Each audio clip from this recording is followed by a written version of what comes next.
They rejected her for not fitting their narrow definition of beauty, until an Inuit chief showed her what real attraction actually means. This is the story of Catherine Williams, whose spirit had been crushed by society's impossible standards, and Atuat, the wise leader who taught her that true beauty radiates from confidence, kindness, and the courage to be authentically herself. Catherine Williams stood at the edge of the crowded ballroom, watching couples swirl across the polished floor in elaborate gowns and perfectly tailored suits, feeling more invisible than she had ever felt in her 29 years of life. The charity gala was supposed to be an evening of celebration for the new library fund she had helped organize, but instead it had become another reminder of all the ways she failed to meet society's expectations for how a woman should look, dress, and present herself to the world. Despite her successful career as a librarian and her reputation for intelligent conversation and generous community service, Catherine had learned that in social situations like this, her accomplishments meant nothing compared to her failure to conform to the narrow standards of feminine beauty that dominated Boston's high society circles. The dress she wore had been carefully chosen to minimize what her mother diplomatically called her fuller figure. But Catherine could feel the weight of disapproving glances from other women, and the conspicuous absence of attention from men who seemed to look right through her as if she were invisible. At 29, she had attended enough social events to understand that her intelligence, education, and professional success counted for nothing in environments where a woman's value was measured primarily by her ability to attract male attention through conventional physical appeal. "Catherine, dear, you look lovely tonight," Mrs. Harrison said with the kind of bright, false enthusiasm that Catherine had learned to recognize as polite dismissal rather than genuine compliments. "That dress is so practical, and that shade of brown is quite suitable for someone with your coloring." The backhanded compliments were worse than outright insults because they forced Catherine to smile and express gratitude while absorbing criticism disguised as kindness. She had become an expert at decoding the subtle language that society women used to reinforce hierarchies based on appearance while maintaining plausible deniability about their cruelty. Catherine's struggles with social acceptance had not begun recently, but had been a constant theme throughout her adult life as she navigated a world that seemed designed to make women like her feel inadequate and unwelcome. During her college years, she had watched prettier classmates receive attention, opportunities, and social invitations that seemed completely unrelated to their academic performance or personal qualities. In her professional life, she had observed how attractive women were listened to more attentively, taken more seriously, and offered advancement opportunities that had nothing to do with their competence or experience. The most painful aspect of Catherine's situation was not the rejection itself, but the way it had gradually convinced her that there was something fundamentally wrong with her, that her failure to attract romantic interest was a personal failing rather than a reflection of society's superficial values. Despite her rational understanding that beauty standards were arbitrary and culturally constructive, Catherine had internalized enough criticism and disappointment to begin believing that she was somehow deficient as a woman.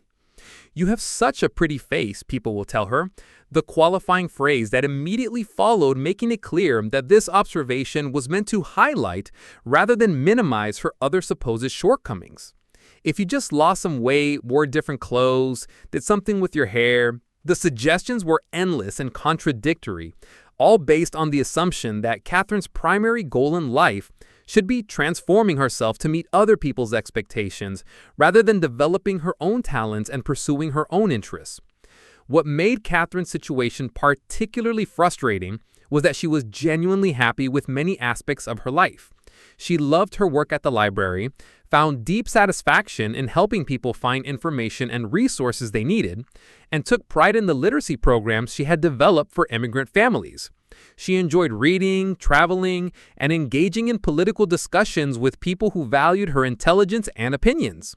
But social events like this evening's gala reminded her that none of these accomplishments seemed to matter in context where women were valued primarily for their ability to serve as decorative accessories to successful men. The evening's low point came when Catherine overheard a conversation between two women she had considered friends, discussing her recent promotion to head librarian in terms that made it clear they viewed her professional success as compensation for her personal failures, rather than recognition of her abilities. "Well, of course Catherine got the promotion," Linda whispered to Margaret near the refreshment table. "It's not like she has anything else going on in her life. No husband, no children, no social obligations. She can devote all her time to work because there's nothing else anyone would want her for." The comment was devastating, not because it was entirely untrue, but because it contained enough truth to sting. Catherine had indeed devoted enormous energy to her career, partly because she genuinely loved the work, but also because professional achievement was one of the few areas where her worth was measured by her performance rather than her appearance. But the suggestion that her success was somehow less meaningful because it wasn't balanced by conventional feminine achievements like marriage and motherhood revealed how thoroughly society had convinced even other women that their primary value lay in their ability to attract and keep male partners. Catherine left the gala early, claiming fatigue but actually fleeing from an environment that made her feel like a failure despite her objectives, successes, and contributions. The carriage ride home through Boston's gaslit streets gave her time to reflect on how tired she had become of trying to fit into a world that seemed determined to find her inadequate no matter what she accomplished or how hard she tried to improve herself according to other people's standards. The decision that would change everything about Catherine's understanding of herself and her possibilities came not from a dramatic moment of revelation, but from a practical opportunity that seemed to offer escape from the social pressures that had been suffocating her spirit for years. The New England Educational Society had posted a notice seeking qualified teachers willing to relocate to remote communities that lacked access to formal education, and Catherine found herself seriously considering applying for a position that would take her far from the judgment and expectations of Boston society. "Are you certain about this, Catherine?" her supervisor at the library asked when she submitted her resignation. "Teaching in some primitive settlement is hardly a suitable career move for someone with your qualifications and prospects." But Catherine had realized that her prospects in Boston were limited not by her qualifications, but by social dynamics that would never change regardless of how successful she became professionally. The opportunity to teach in a remote community offered not just escape from environments where she felt constantly judged, but the possibility of discovering whether her feelings of inadequacy were based on genuine limitations or simply on her failure to conform to arbitrary social expectations. The journey to the Arctic trading settlement where Catherine had accepted a teaching position was long and challenging, involving multiple stages of transportation that gradually took her farther from civilization and closer to a landscape that seemed to operate according to completely different rules than the society she was leaving behind. The final leg of her journey was completed by dog sled, driven by a mail carrier who made the trip between settlements several times each year. "You sure about this, miss?" the driver asked as they approached their destination. "This ain't exactly Boston. People out here live different, think different. Might not be what you're expecting." Catherine appreciated the warning, but she had chosen this assignment precisely because it was as different as possible from the world she was leaving. She wanted to discover who she might become in an environment where her value would be determined by her ability to teach children and contribute to community welfare, rather than by her success at conforming to impossible standards of feminine beauty. The settlement that became Catherine's new home was unlike anything she had previously experienced, a collection of buildings and people that seemed to exist in harmony with the harsh Arctic environment rather than fighting against it. The community included both indigenous families and white traders, trappers, and workers who had come north for various reasons, creating a multicultural environment where survival and cooperation were more important than social hierarchies based on appearance or background. Catherine's living quarters were basic but comfortable, a small cabin near the one-room schoolhouse where she would be teaching children from both indigenous and non-indigenous families. The simplicity of her new life was actually liberating after years of worrying about fashion, social events, and the complex rules of behavior that governed polite society in Boston. But perhaps most significantly, Catherine discovered that in this remote community, her worth was immediately and obviously connected to her ability to teach, organize, and contribute to collective welfare rather than to her success at attracting male attention or conforming to beauty standards. The parents who brought their children to her school cared about her qualifications and dedication, not about her dress size or facial features. The man who would ultimately transform Catherine's understanding of attraction and relationship was someone she noticed immediately but did not initially recognize as a potential romantic partner.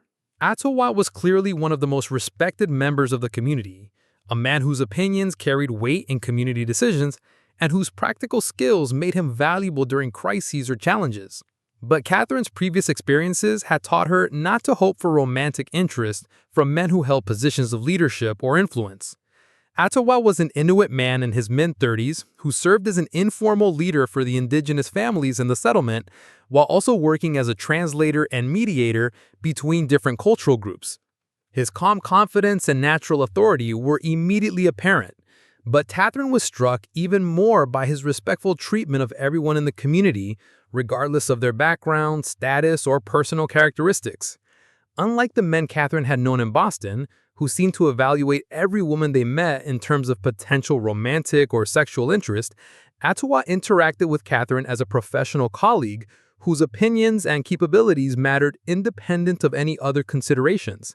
He consulted her about educational needs in the community, asked for her advice about how to help children from different cultural backgrounds succeed in formal schooling, and treated her expertise as valuable and worthy of respect. "The children speak of you with great enthusiasm," Atuat told Catherine during one of their early conversations about curriculum and teaching methods.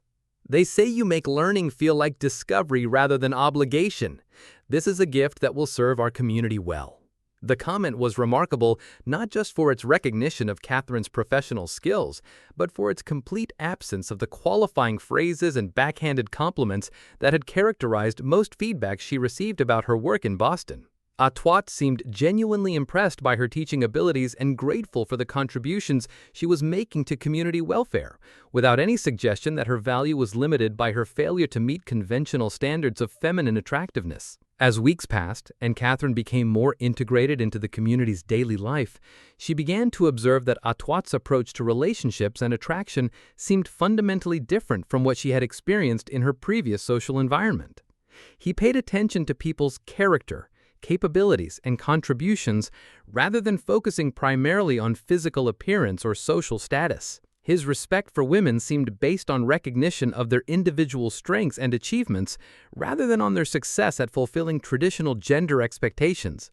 But Catherine had been hurt and disappointed so many times that she was reluctant to interpret Atuat's friendly interest as anything more than professional courtesy.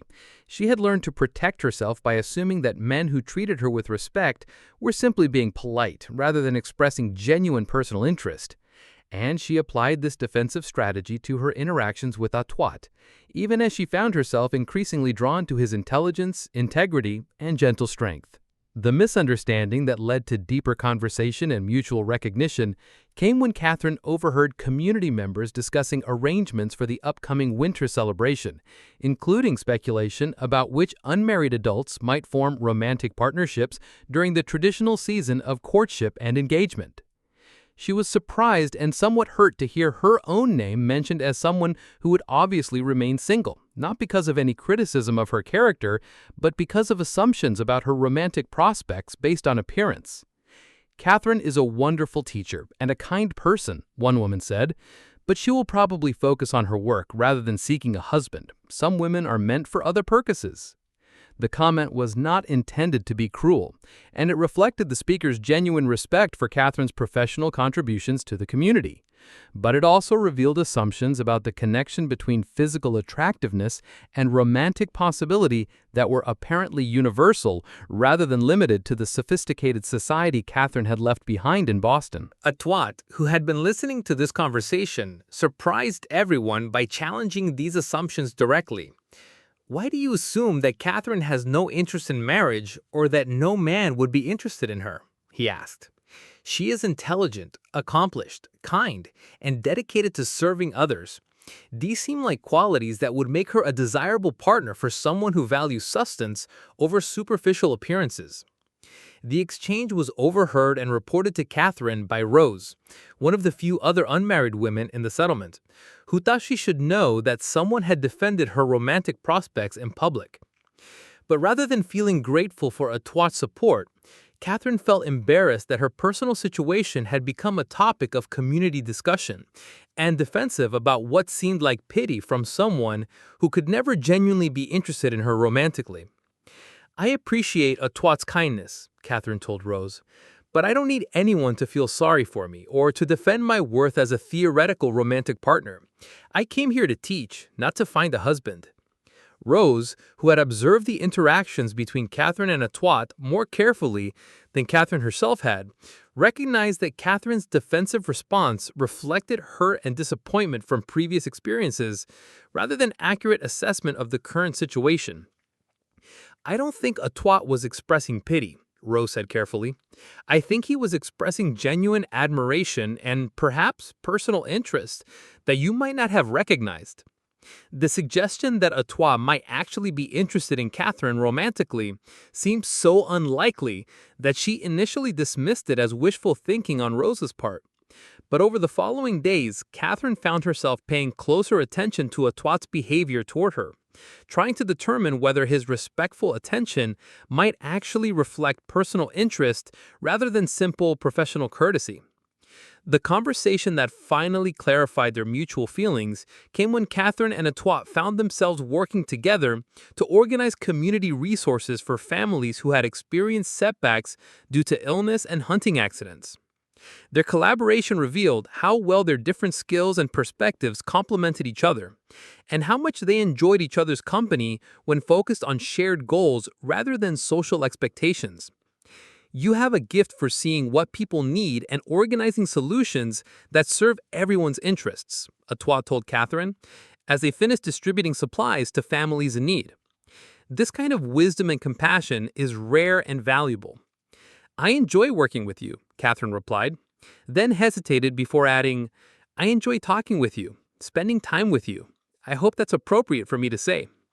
Atuat's response was both immediate and gentle.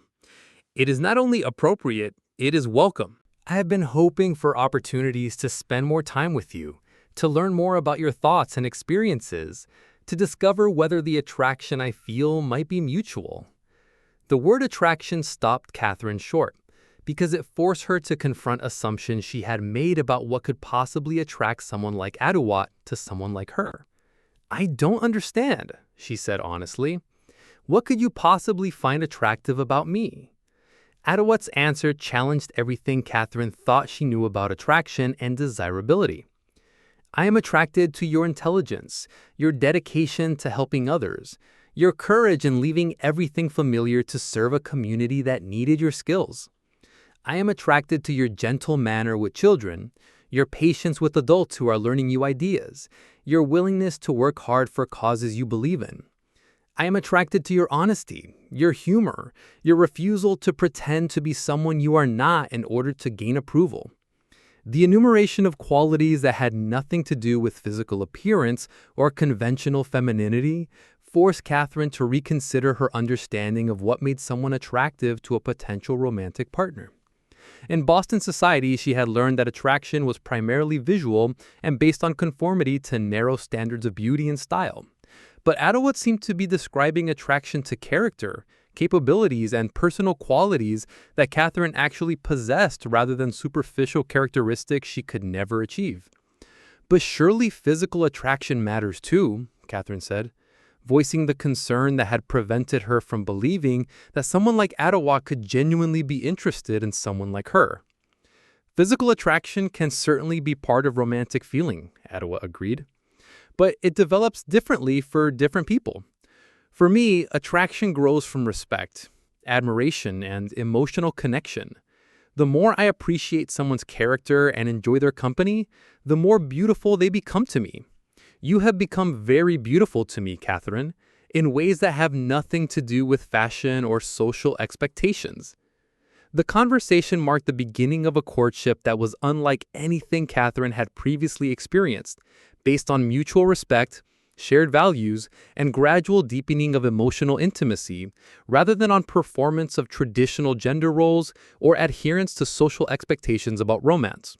Atuat courted Catherine by engaging her in serious conversations about community issues, asking for her opinions on matters that affected their shared life, and demonstrating through his actions that he valued her partnership and companionship. But perhaps most importantly, Atuat helped Catherine understand that her previous romantic failures had not been caused by personal inadequacy, but by incompatibility with people who valued superficial characteristics over substantive qualities. He showed her that the right person would appreciate her exactly as she was, rather than seeing her as a project requiring improvement or transformation.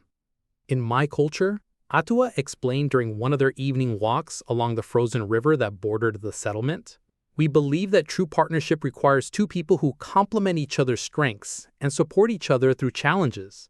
Physical beauty fades with time, but character, wisdom, and kindness grow stronger. A wise person chooses a partner based on qualities that will deepen rather than diminish over years of shared life. The philosophy represented a complete reversal of everything Catherine had been taught about romantic relationships and marriage. Instead of focusing on attraction that was intense but temporary, Atuat described partnership based on compatibility that would strengthen over time. Instead of emphasizing competition for scarce male attention, he presented relationship as collaboration between equals working toward shared goals. Their engagement was celebrated by the entire community, which had observed their growing relationship with approval and satisfaction. But the celebration also provided Catherine with insights into how different communities understood beauty, attraction, and feminine worth. While her engagement had been met with surprise and skepticism in letters from Boston acquaintances, the indigenous and frontier communities in her new home viewed her upcoming marriage as natural and appropriate recognition of her valuable qualities. "You have found a good match," Nuka, one of the elderly Inuit women, told Catherine during the engagement celebration. Atuat is a man who sees with his heart rather than just his eyes. He understands that a woman's worth comes from her spirit, her kindness, her ability to make life better for those around her. This is wisdom that many men never learn. The observation highlighted how much Catherine's new community valued different qualities in women than the society she had left behind. Instead of focusing primarily on ornamental value, people here appreciated practical skills, emotional intelligence, and contributions to collective welfare. Catherine had discovered a context where her strengths were recognized and valued, rather than dismissed as consolation prizes for romantic failure. The wedding ceremony that united Catherine and Atuat incorporated traditions from both their cultural backgrounds, creating a celebration that honored their different heritages while establishing their commitment to building a shared future. Catherine wore clothing that indigenous women in the community had made for her, incorporating both traditional designs and practical adaptations for Arctic life. The ceremony itself emphasized partnership, mutual support, and shared responsibility for community welfare, rather than traditional gender hierarchies that subordinated women to male authority. "I promise to value your wisdom, support your dreams, and work beside you to create a life that honors both our individual gifts and our shared commitment to serving others." Catherine said in vows that reflected her new understanding of what marriage could be when based on mutual respect rather than conventional gender expectations. The years that followed Catherine's marriage brought challenges and rewards that tested and strengthened her new understanding of her own worth and capabilities. She continued teaching while also working with Atuat on community projects that utilized both their skills and knowledge. Their partnership proved particularly effective at bridging cultural differences within the settlement, as Catherine's education and communication skills complemented Atuat's traditional knowledge and leadership experience. But perhaps most importantly, Catherine discovered that her relationship with Atuat continued to deepen and strengthen over time in ways that confirmed his philosophy about attraction based on character rather than appearance. As they faced difficulties together, supported each other through challenges, and celebrated successes that they had achieved through cooperation, Catherine found that her love and admiration for Atuat grew stronger rather than diminishing. Similarly, Atuat's appreciation for Catherine's intelligence, dedication, and strength seemed to increase rather than fade as they built their life together. Their children grew up in an environment that emphasized character development, education, and service to community rather than conformity to arbitrary standards of appearance or behavior. Catherine's own transformation from insecure woman to confident partner and mother provided a powerful example for daughters who learned to value their own capabilities and contributions rather than seeking validation through others' approval of their looks. The community that had welcomed Catherine's contributions as a teacher also benefited from the example she and Atuat provided of partnership based on mutual respect and shared responsibility. Their marriage became a model for other couples who were navigating relationships between people from different cultural backgrounds, demonstrating that love based on genuine compatibility could overcome differences in heritage, experience, and social expectations. You showed us that true beauty comes from within, one of Catherine's former students told her years later when the young woman was facing her own challenges with social acceptance and romantic relationships. You prove that the right person will see your worth, regardless of what others think or say about your appearance. The observation captured something essential about Catherine's transformation and its broader significance. She had learned that her previous romantic failures had not been caused by personal inadequacy, but by incompatibility with people and communities that valued superficial characteristics over substantive qualities. More importantly, she had discovered that changing environments could reveal strengths and possibilities that had been invisible in contexts where her worth was measured by narrow and arbitrary standards. The letters Catherine received from Boston acquaintances over the years revealed how her story had influenced other women who were struggling with similar feelings of inadequacy and social rejection. Several friends had written to tell her that her example had given them courage to pursue opportunities and relationships based on their own interests and values rather than conforming to social expectations that made them feel inadequate. Reading about your happiness has helped me understand that the problem was not with me, but with the world that was trying to fit into, wrote Mary, a former colleague who had also struggled with social acceptance. You proved that there are people and places where qualities like intelligence, kindness, and dedication are valued more than conventional beauty. But perhaps the most significant long-term impact of Catherine's transformation was the way it had changed her understanding of education and her approach to teaching. Her own experience of discovering her worth in a new environment had made her particularly effective at helping students who struggled with confidence, social acceptance, or feelings of inadequacy.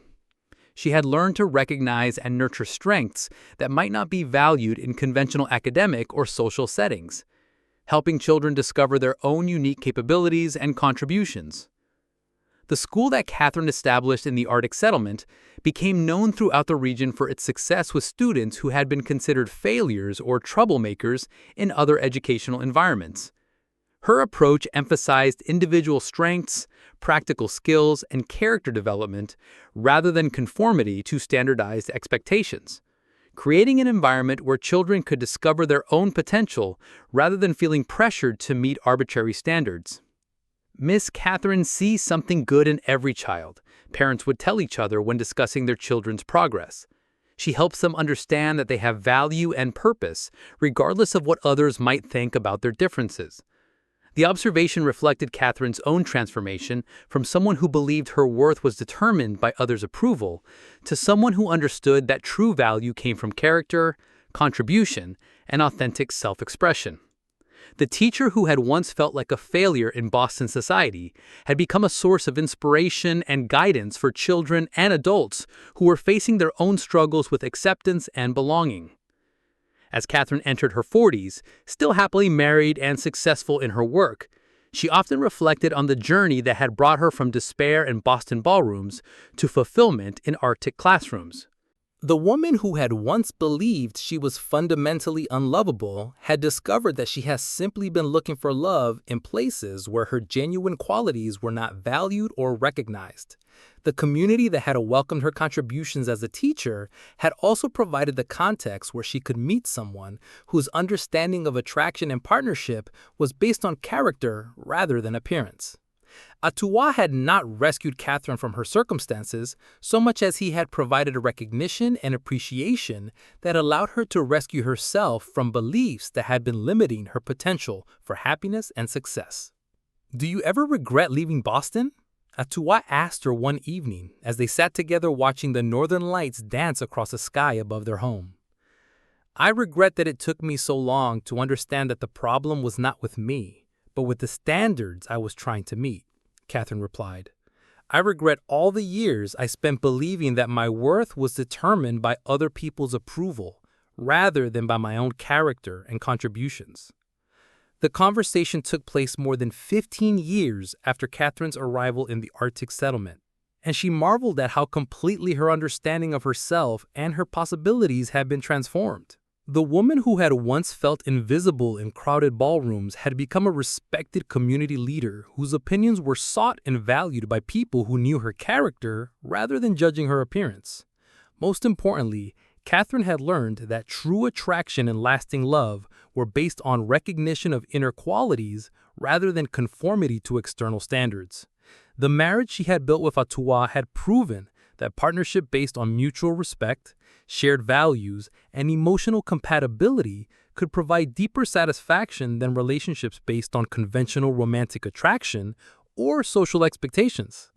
Their love had grown stronger over the years rather than diminishing, deepened by shared challenges and mutual support rather than weakened by familiarity or changing circumstances. Catherine had discovered that the right person would indeed see beauty where others saw only flaws. But more importantly, she had learned to see her own beauty through eyes unclouded by society's narrow and impossible standards. The story that began with rejection and social failure had become a testament to the transformative power of finding the right environment and the right person to appreciate qualities that had always been valuable but had not always been recognized. Catherine Williams had proven that sometimes the most important journey was not about changing yourself to meet others' expectations, but about finding people and places where your authentic self was welcomed and celebrated. They had rejected her for not fitting their narrow definition of beauty, but Atuat had shown her what real attraction actually meant. Recognition of character, appreciation of capability, and love that grew stronger through shared experience rather than fading with time. Catherine had discovered that true beauty was indeed more than skin deep, and that the right person would always see past surface appearances to recognize the spirit that made someone truly attractive and worthy of love.